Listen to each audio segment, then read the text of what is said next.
बिस्मिल्लाहिर्रहमानिर्रहीम। अस्सलाम वालेकुम। फ़िरऔन की बांदी का वाक़या।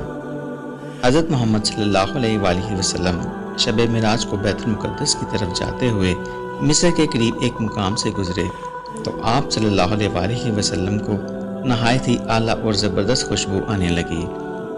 आप सल्लल्लाहु अलैहि वसल्लम ने हज़रत जिब्राईल अलैहिस्सलाम से पूछा, ये खुशबू कैसी है?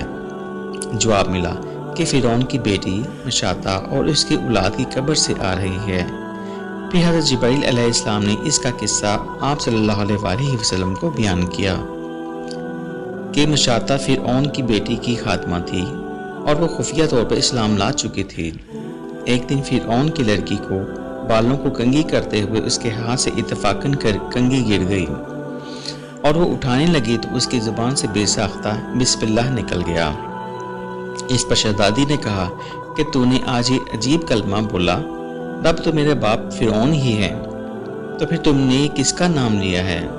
खात्मा ने जवाब दिया, फ़िरऔन रब नहीं बल्कि रब वो अल्लाह है जो मुझे और तुझे और ख़ुद फ़िरऔन को रोज़ी देता है। शहजादी ने कहा, अच्छा तो मेरे बाप के सिवा किसी और को अपना रब मानती है? इसने जवाब दिया, हाँ हाँ, मेरा तेरा और तेरे बाप सब का रब अल्लाह ताला ही है। शहजादी ने अपने बाप को ये बात पहुंचा दी। वह सख्त गज़बनाक हुआ और उसी वक़्त खात्मा को दरबार बुलवा भेजा और कहा, क्या तू मेरे सिवा किसी और को भी रब मानती है? उसने कहा, हाँ, मेरा और तेरा रब अल्लाह ताला ही है जो बुलंदियों और बुजुर्गी वाला है। फ़िरऔन ने उसी वक़्त हुक्म दिया कि तांबे की जो गाय बनी हुई है इसको खूब गर्म किया जाए और जब बिल्कुल आग जैसी हो जाए तो इसके बच्चों को एक एक करके इसमें डाल दिया जाए और आखिर में खुद उसे भी डाल दिया जाए। चुनांचे वो मुकम्मल गर्म की गई। जब आग जैसी हो गई तो फ़िरऔन ने हुक्म दिया कि इसके बच्चे को एक एक करके इसमें डालना शुरू करो।